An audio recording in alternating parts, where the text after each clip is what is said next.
Hello students, welcome back to my channel. So আজি মই এটা বহুত ডাঙৰ নিউজ লৈ আহিছোঁ তোমালোকৰ কাৰণে। এ very good news for you all. যিসকলে এইবাৰ এইচএছ ফাইনেল ইয়াৰ এক্সাম দিছা তেওঁলোকৰ কাৰণে এইটো এটা গোল্ডেন অপৰচুনিটি বুলি ক'ম মই। আমাৰ টাইমত এইটো নাছিল মানে নতুনকৈ ষ্টাৰ্ট হৈছে বা এতিয়া আমাৰ এই এলেকাত নতুনকৈ আহিছে। চ' গুড নিউজটো এইটোৱে হ'ল যে 4 year integrated BA and BEd course start হ'ব। ক'ত হ'ব? আমাৰ কোকৰাঝাৰ গভৰ্ণমেণ্ট কলেজত, যিটো কোকৰাঝাৰৰ গভৰ্ণমেণ্ট কলেজ আছে তাত ষ্টাৰ্ট হ'ব। তো এতিয়া কথা হ'ল তোমালোকে এতিয়া আইডিয়া নাই যে 4 ইয়াৰ ইণ্টিগ্ৰেটেড BEd কোৰ্চ মানে BA BEd কোৰ্চ মানে কি। ছাপ'জ নৰ্মেলি আমি BAটো কেইবছৰ পঢ়োঁ? নৰ্মেলি আমি BAটো 3 বছৰ পঢ়িছিলোঁ, আগত আমি পঢ়িছিলোঁ বা এতিয়া ল'ৰা ছোৱালী ষ্টুডেণ্টবিলাকে পঢ়ি আছে 3 বছৰ BA। তাত কেইটা ছেমিষ্টাৰ থাকে? 6টা ছেমিষ্টাৰ থাকে। আৰু BA পাছ কৰাৰ পিছত BEd কৰিব লাগে। BEd কৰিবৰ কাৰণে আকৌ কেইবছৰ লাগে? BEd কৰিবৰ কাৰণে আকৌ 2 বছৰ লাগে। মই তোমালোকক অলপ বুজাই দি আছোঁ। ইয়াত চোৱা, নৰ্মেলি আমি যদি কি কৰোঁ, BA কৰোঁ তেতিয়া আমাক কিমান লাগে? 3 বছৰ লাগে। আমি কৰিছোঁ 3 বছৰত, বা আজিলৈকে যিমান মানুহে BA কৰিছে 3 বছৰত কৰিছে, বা এতিয়াও যিসকলে কৰি আছে 3 বছৰত কৰি আছে। তাৰপিছত আকৌ BEd কৰিবৰ কাৰণে কিমান বছৰ লাগে? 2 বছৰ লাগে। তো তোমালোকৰ কেইবছৰ গৈ আছে? টোটেল 5 বছৰ। কিন্তু নতুন যিটো ইণ্টিগ্ৰেটেড BA BEd কোৰ্চ আছে এইটো কিন্তু 4 বছৰত হৈ যাব। এইটো এটা সুবিধা যে তোমাৰ 1 বছৰ বাচি গ'ল, তুমি একেবাৰে BA BEd কৰি আহিবা। এতিয়া কথা হ'ল যে BA BEd একেলগে কৰিলে কি লাভ হ'ব? BA BEd একেলগে কৰিলে এইকাৰণে লাভ হ'ব যে তুমি BEd মানুহে কিয় কৰে? টিচাৰ হ'বৰ কাৰণে কৰে। ছাপ'জ কিহৰ টিচাৰ হ'ব পাৰিব? হাইস্কুলৰ টিচাৰ হ'ব পাৰিব, তাৰপিছত হায়াৰ ছেকেণ্ডেৰী স্কুলৰ টিচাৰ হ'ব পাৰিব, এইকাৰণে মানুহে BEd কৰে। তো BA কৰি কিনে যদি এক্সট্ৰাকৈ BEd কৰিব লাগে তেতিয়া তুমি আৰু 2 বছৰ লাগি আছে, তো 5 বছৰ টোটেল। আৰু BA BEd প্লাছ যদি তুমি কৰিব পাৰা, BA BEd প্লাছ মানে ইণ্টিগ্ৰেটেড 4 বছৰ কৰিব পাৰা, তেতিয়া তোমাৰ অলৰেডি 1 ইয়াৰ ছেফ হৈ গ'ল। তো এতিয়া আমাৰ কোকৰাঝাৰ গভৰ্ণমেণ্ট কলেজত 50টা ইণ্টিগ্ৰেটেড 50টা ছিট আছে, কিন্তু বেছি ছিট নাই, 50টা ছিট আছে য'ত তুমি ইণ্টিগ্ৰেটেড BA BEd কোৰ্চ কৰিব পাৰিবা। তাত মানে 50জন ল'ৰা ছোৱালী এডমিশ্যন হ'ব পাৰিব। ইহঁতে BA আৰু BEd একেলগে কৰি পাছ কৰি আহিব পাৰিব। চ' এইটো এটা বহুত ইম্পৰ্টেণ্ট আৰু বহুত ডাঙৰ এটা গুড নিউজেই হয়। কিন্তু কথাটো হ'ল ইয়াত এডমিশ্যন পোৱাটো ইমান ইজি নহয়। এই যিটো 4 year integrated BA BEd course আহিব, এইটো ইমান ইজি নহয়।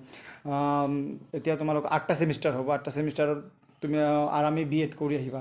আৰু যদি তুমি নৰ্মেলি যিটো 2 ইয়াৰৰ BEd আছে, নৰ্মেলি 2 ইয়াৰৰ BEdটো বহুত কষ্টলি হয়। এডমিশ্যন পোৱাও বহুত টান আৰু বহুত কষ্টলি। ছাপ'জ প্ৰাইভেটত কৰিলেতো তোমাৰ 2-2.5 লাখ টকা লাগি যাব। সেইটো আমাৰ কাৰণে বহুত চবৰ কাৰণে পচিবল নহয় ইমান ফিজ বেয়াৰ কৰা। আৰু গভৰ্ণমেণ্ট কলেজো বহুত কম। গভৰ্ণমেণ্ট আমাৰ BTADত মাত্ৰ এটাই BEd কলেজ আছে গভৰ্ণমেণ্ট, যিটো হৈছে কোকৰাঝাৰ গভৰ্ণমেণ্ট BEd কলেজ। তাত এডমিশ্যন পোৱা বহুত টান মানে বহুত টান। তো এতিয়া তাৰ বাহিৰেও তুমি 50টা ছিট কোকৰাঝাৰ গভৰ্ণমেণ্ট কলেজত পাই আছা। তো এইটো বহুত মানে ভাল সুযোগ। যিসকলে ভাবিছা যে ভৱিষ্যতে তোমালোকে টিচাৰ হ'বা, টিচিং লাইনত যাবা, তেওঁলোকেতো এইটো একদম চান্সটো ল'বই লাগে মোৰ মতে, বা চবেই ল'ব পাৰা। যদি 1 বছৰত তুমি এটা কোৰ্চ হৈ যায় আছে, 2 বছৰৰ কোৰ্চ যদি 1 বছৰত হৈ যায় আছে, তেতিয়াতো কিমান সুবিধা। এডমিশ্যন ফিজ কম, পঢ়াটো বহুত ইজি হ'ব, ধুনীয়া হ'ব, ছেমিষ্টাৰ চিষ্টেম হ'ব, তো ইজি হ'ব। পিছত টিচিং নকৰিলে সেইটো পিছৰ কথা, তোমাৰ লগত এটা ডিগ্ৰী থাকিল, তো সেইটো এটা ভাল কথা আৰু কি। তো মই ক'ম তোমালোকে এইটো অপৰচুনিটিটো লোৱা। আৰু আমাৰ কোকৰাঝাৰ গভৰ্ণমেণ্ট কলেজত আহি গৈছে, ইমান ইজি। তোমালোকে ওচৰত হয়, আমাৰ হোম টাউনত হয়, ইমান ইজিলি এভেইলেবল কৰা কোৰ্চটো হৈ গ'ল। তাৰপিছত আৰু এটা কথা হ'ল যে কোকৰাঝাৰ গভৰ্ণমেণ্ট কলেজ বুলি ক'লে চবৰে এটা ইম'শ্যন থাকে। Because Kokrajhar government college is one of the renowned college of Assam. অসমৰ যিমান কলেজ আছে তাৰ ভিতৰত এটা ৰিনাউণ্ড কলেজ হয় কোকৰাঝাৰ গভৰ্ণমেণ্ট কলেজ। ইয়াত এনেই ইজিলি এডমিশ্যন পোৱা বহুত টান, আৰু ইয়াৰ যিটো মিডিয়াম অফ ইনষ্ট্ৰাকশ্যন হয় ইয়াত ইংলিছ হয়। তো কোকৰাঝাৰ গভৰ্ণমেণ্ট কলেজত পঢ়া ল'ৰা ছোৱালী অলৰেডি ইংলিছত বহুত ভাল হয় কম্পেৰিটিভলি আদাৰ কলেজত পঢ়াবিলাক। তো তেওঁলোকৰ কাৰণে হায়াৰ ষ্টাডিজৰ কাৰণেও বহুত হেল্প হয়, MA কৰাৰ কাৰণে বা ৰিচাৰ্চ কৰাৰ কাৰণে, যি হওক আৰু কি। তো তোমালোকে এইটো অপৰচুনিটি ল'বা।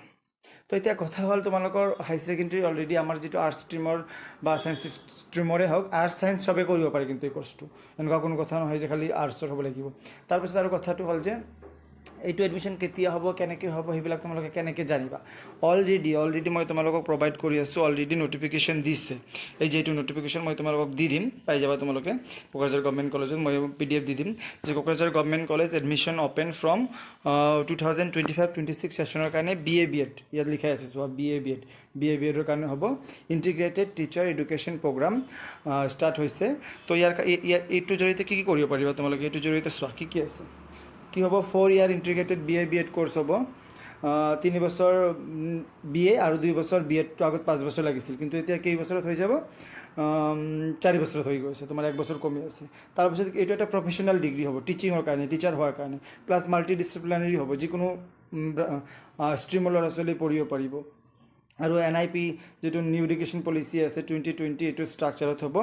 আৰু ফিজবিলাক বহুত কম হ'ব। কিয় ফিজ কম হ'ব জানে? কোকৰাঝাৰ গভৰ্ণমেণ্ট কলেজ এটা government college, fully government aid college, তো ইয়াত ফিজ ষ্ট্ৰাকচাৰ বহুত কম হয়। বাকী আমাৰ অসমৰ যিবিলাক কলেজ আছে তাতকৈ ইয়াৰ ফিজ ষ্ট্ৰাকচাৰ বহুত কম হয়। এতিয়া কথা হ'ল এই BA B.Ed যিটো ইণ্টিগ্ৰেটেড 4 ইয়াৰ কোৰ্চটো আছে, ইয়াত এডমিশ্যনৰ কাৰণে তোমালোকৰ কি ইলিজিবিলিটি ক্ৰাইটেৰিয়া, মানে কি যোগ্যতা থাকিব লাগিব। প্ৰথমতে চোৱা, তুমি সব student class open to student আপোনাৰ ক্লাছ 12 পাছ কৰা যিকোনো ল'ৰা ছোৱালী এইটোত এপ্লাই কৰিব পাৰে। Plus admission through NTA entrance, এইটো এটা ভেৰি ভেৰি ইম্পৰ্টেণ্ট কথা।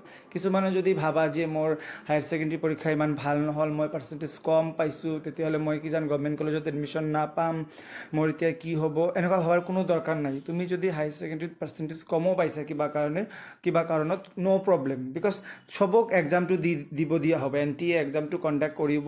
NTA এটা অৰ্গেনাইজেশ্যন যিয়ে এণ্ট্ৰেঞ্চ এক্সামবিলাক কণ্ডাক্ট কৰে। সেই NTAৰ আণ্ডাৰত তোমালোকে এক্সাম দিবা, যি পাছ কৰিব সিয়ে ছিট পাব। ইয়াত কোনো ফাৰ্ষ্ট ডিভিজন পাব লাগিব, 80% পাব লাগিব, 70% পাব লাগিব, তেনেকুৱা কোনো কথা নাই। তো ক্লিয়াৰ যে তোমালোক চবেই এইটো কোৰ্চৰ কাৰণে এপ্লাই কৰিব পাৰা। NTAৰ ৱেবছাইটত যাই BA B.Ed ইণ্টিগ্ৰেটেড কোৰ্চৰ কাৰণে কোকৰাঝাৰ গভৰ্ণমেণ্ট কলেজৰ কাৰণে এপ্লাই কৰিব পাৰা। তাৰপিছত আৰু কি চোৱা, এইটো কোৰ্চ কৰিলে কি হ'ব চোৱা, এইটো কোৰ্চ কৰিলে তুমি হাই স্কুলৰ হায়াৰ ছেকেণ্ডেৰী স্কুলৰ কাৰণে টিচাৰ হ'ব পাৰা। প্লাছ তুমি হায়াৰ এডুকেশ্যন চাপ'জ MA B.Ed PhDৰ কাৰণেও তোমাৰ বহুত হেল্প হ'ব ফিউচাৰৰ কাৰণে। তো এইটো ভেৰি ভেৰি ইম্পৰ্টেণ্ট আৰু ভেৰি ভেৰি গল্ডেন অপৰচুনিটি বুলি ক'ম মই তোমালোকৰ কাৰণে। তো কেনেকৈ এপ্লাই কৰিব লাগিব এইটো এপ্লাই কৰাৰ কাৰণে তোমালোকে কি যাব লাগিব, যিটো NTAৰ অফিচিয়েল ৱেবছাইট আছে www.nta.ac.in, তাত যাই এপ্লাই কৰিব পাৰা। এইটো এটা কমন এণ্ট্ৰেঞ্চ হ'ব। এতিয়া কথা হ'ল অকল কিন্তু কোকৰাঝাৰৰ মানুহে এপ্লাই নকৰিব, এইটো অল ইণ্ডিয়াৰ মানুহে এপ্লাই কৰিব পাৰে ইচ্ছা কৰিলে। কিন্তু ধৰা বাহিৰৰ ষ্টেটৰ মানুহ মেবি কমে এপ্লাই কৰিব ইয়াত, আৰু কিয় আহিব চাপ'জ অসমৰ মানুহ কিন্তু মেক্সিমাম এপ্লাই কৰিব। বিকজ এতিয়া বস্তুবিলাক এনেকুৱা হৈ গ'ল যে আমাৰ ওচৰৰ কলেজত অকল আমি পঢ়িম এনেকুৱা নহয় কথাটো এতিয়া যিকোনো ল'ৰা ছোৱালীয়ে য'ত ত'ত যাই পঢ়াৰ কাৰণে পঢ়িব বিচাৰে, বিকজ আজিকালি চবকে অপৰচুনিটি লাগে না। তাৰপিছত চোৱা, তোমালোকে apply through Kokrajhar gov college help desk, এই যে এটা নাম্বাৰ আছে যে এইবিলাক নাম্বাৰত ফোন কৰি কিনে সুধি কিনেও তোমালোকে কি কৰিব পাৰা, এপ্লাই কৰিব পাৰা। এই প্ৰিন্সিপালৰ নাম্বাৰটোত ফোন নকৰিবা, প্ৰিন্সিপাল যিহেতু এটা বিজি পাৰ্চন হয়, এইটোত ফোন কৰা বহুত বেয়া হ'ব। এই নডেল অফিচাৰ এইটো নাম্বাৰত তোমালোকে ফোন কৰিব পাৰা, এই নাম্বাৰটোত ফোন কৰিব পাৰা তোমালোকে। তেতিয়া ফোন কৰি সুধি ল'বা কেনেকৈ কি এপ্লাই কৰিব লাগে। আৰু যদি তোমালোকৰ কিবা আৰু বেছি ইনফৰমেশ্যন লাগে তেতিয়া মোক কমেণ্টছত ক'বা বা মোক জনাবা, মই কমেণ্টছৰ থ্ৰু দি তোমালোকক ইনফৰমেশ্যন দিম। এতিয়া কথাটো হ'ল এপ্লাই কৰিলা, তাৰপিছত পৰীক্ষা কেতিয়া হ'ব তাত ন'টিফিকেশ্যন পাবা তোমালোকে। চিলেবাছ কি থাকিব সেইটোও তোমালোকে গম পাই যাবা। প্লাছ প্ৰিপাৰেশ্যন কেনেকৈ কৰিব লাগিব, আৰু প্ৰিপাৰেশ্যনৰ কাৰণেতো মই আছোঁ তোমালোকৰ কাৰণে, মই প্ৰিপাৰেশ্যন কৰাম। কি ধৰণৰ চিলেবাছ আহে, মই যিহেতু অলৰেডি B.Ed কৰা, মই ইমান বছৰৰ টিচিং এক্সপিৰিয়েঞ্চ আছে, মই DLEDও কৰিছোঁ। চ' আই থিংক মই বহুত ধুনীয়াকৈ তোমালোকক প্ৰিপেয়াৰ কৰি দিব পাৰিম। যিসকল ল'ৰা ছোৱালীয়ে এইটো কোৰ্চৰ কাৰণে ইণ্টাৰেষ্টেড, তোমালোকে স্পেচিয়েলি কমেণ্ট দিয়া মোৰ ভিডিঅ'ত, তেতিয়া মই তোমালোকৰ কাৰণে এটা চিৰিজ ষ্টাৰ্ট কৰিম যে NTAৰ থ্ৰু দি কেনেকৈ 4 ইয়াৰ B.Ed ইণ্টিগ্ৰেটেড কোৰ্চটোত এপ্লাই কৰা যায়। এইটো বহুত ধুনীয়া এটা সুযোগ, বহুত এটা মানে গল্ডেন অপৰচুনিটি। আমি ভাবোঁ আমাৰ টাইমত কিয় নাছিল, এতিয়া তোমালোকৰ টাইমত আহিছে যিহেতু কোৰ্চটো, তো তোমালোকে এইটো অপৰচুনিটিটো লোৱা খুব দৰকাৰ। চ' আজি মই তোমালোকক এইটো ইনফৰমেশ্যনেই দিলোঁ। মই মানে কৈ বুজাব নোৱাৰি আছোঁ এইটো এটা কিমান গল্ডেন অপৰচুনিটি। তো তোমালোকে গ্ৰেপ কৰা এই অপৰচুনিটিটোক। তো আশা কৰিছোঁ তোমালোকে চবেই বাকী এটা দুটা যি পৰীক্ষা আছে সেইকেইটা ভালকৈ দিবা, তাৰপিছত তোমালোকে এইটো প্ৰিপাৰেশ্যনত লাগি যাবা। চ' থেংক ইউ এভৰিৱান।